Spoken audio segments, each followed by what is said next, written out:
That's what's up. I appreciate it. Shouts out to Young Mouth too, man, for shouting me out in the video again. I appreciate it, brother. Hey, the real recognize the real, man. What it is.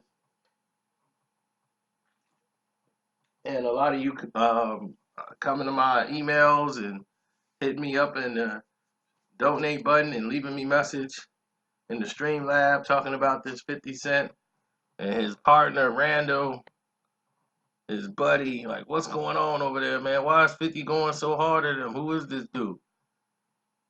And he was like, I never heard of him before. Who is this guy? Randall Emmett. Why is he going so hard at him? Well, let me explain something to you.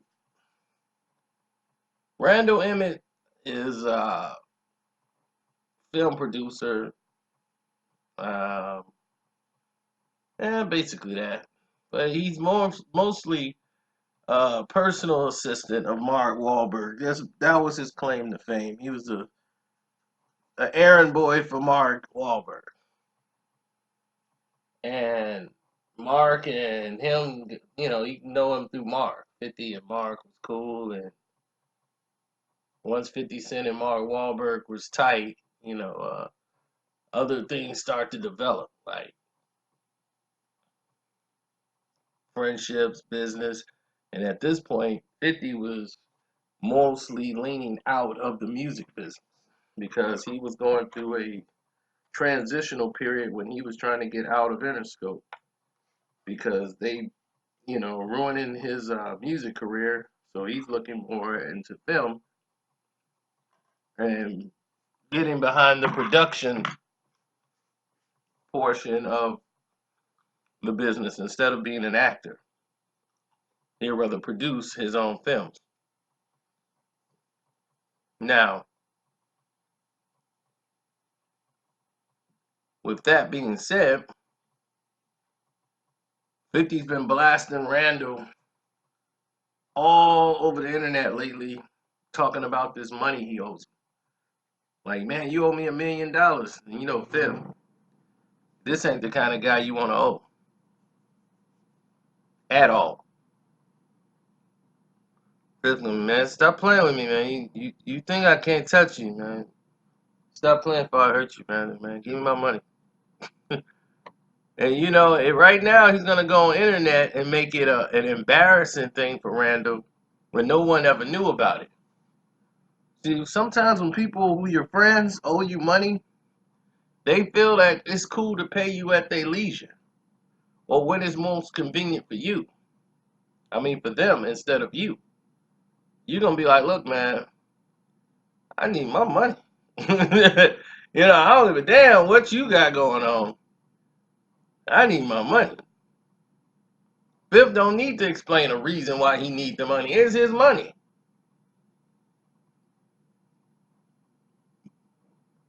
Now, of course, this comes down to business purposes. So I'm gonna back up again. Randall, Emmett, and 50 Cent decide to team up and create their own production company called Cheetah. 50 is the CEO, he's the vice president of Cheetah. And with that, he's also a part of this funding group that has launched spearheaded everything that they got going as far as a business. And they acquired this $200 million fund with Grindstone Entertainment being the distribution that will put all these films out. You guys go to the video store. You see all the movies that starring Bruce Willis? Yeah, those are their movies. So if you see a movie and it got Bruce Willis in it recently, or John Cusack, that's their movie. So that's what they did. That's why 50's his buddy, because they would get like a budget of $20 million to use per film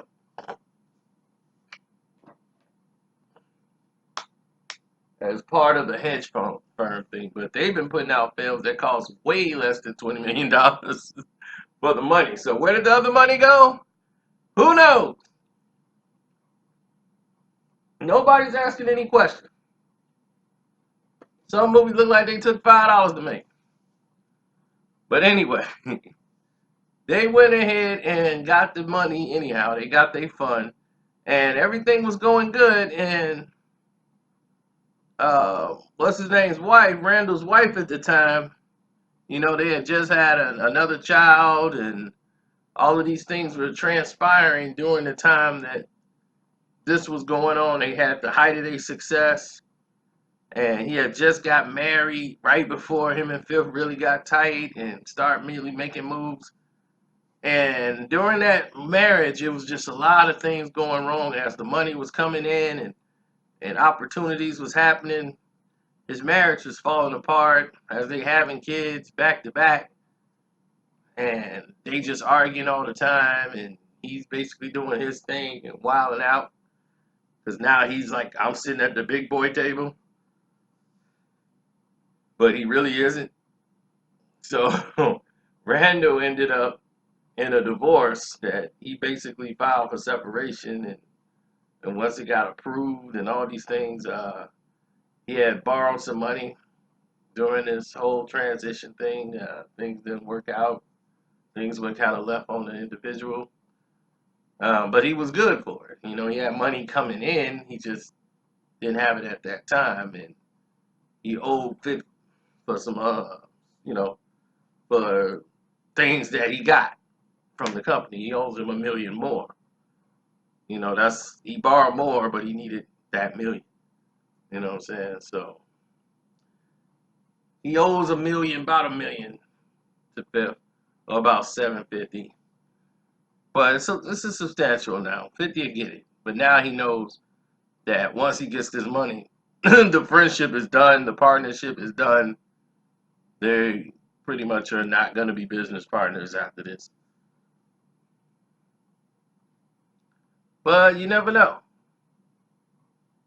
This is why you can't loan money out even in business. I had one instance where my best friend at the time did something real snaky to me. And he didn't know I was going to find out about it. And I found out about it. And he tried to sell the thing back to me. And I said, wow, dude. Because the thing is, let me explain something. If he loaned something to me, I lost it. So I was going to buy him another one. And rather than buy him another one, he just wanted the money that it cost. So I said, cool, I'm going to pay you the money. I come to find out what it really cost and the price he quoted me. And knowing my situation at the time and what I was going through, the fact that he came to charge me this price really made me revalue the friendship. So the price he quoted me, I paid it. But I let him know. I said, I'm going to pay you this, but I want you to know something. I know what it costs, and I know what it costs you. But I'm a man of my word. And I said, because I shouldn't have lost it.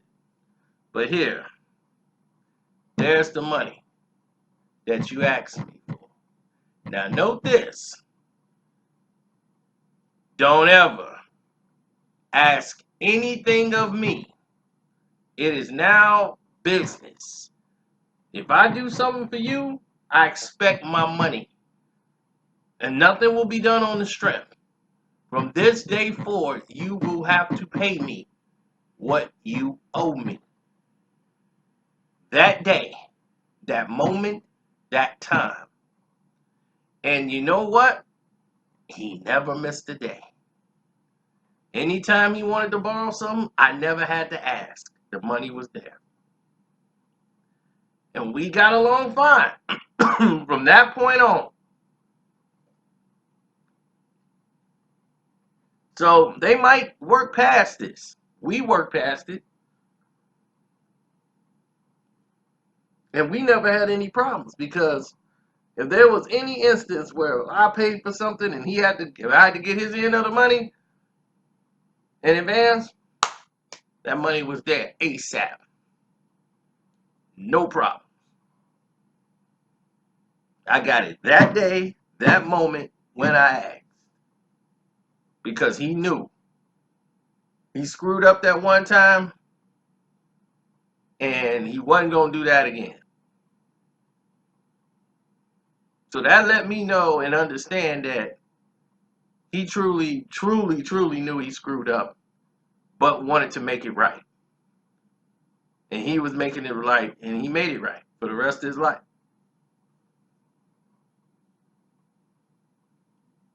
Now, 50 and his homeboy, his business partner, or whatever, they could work past this. But this is how movie producers work. A lot of these guys you think are filthy rich, they're not. They live in debt.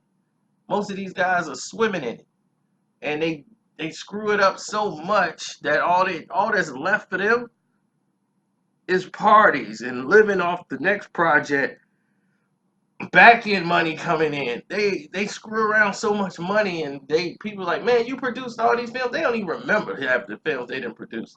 And most of them live in debt, and they borrow so much. They live in a borrowing world. They go and beg and borrow for money for movies and projects for a living. They lie for a living. Oh my God. These people can be some of the most slimiest people you've ever met in your life. They time thieves. For real. These people will waste your time.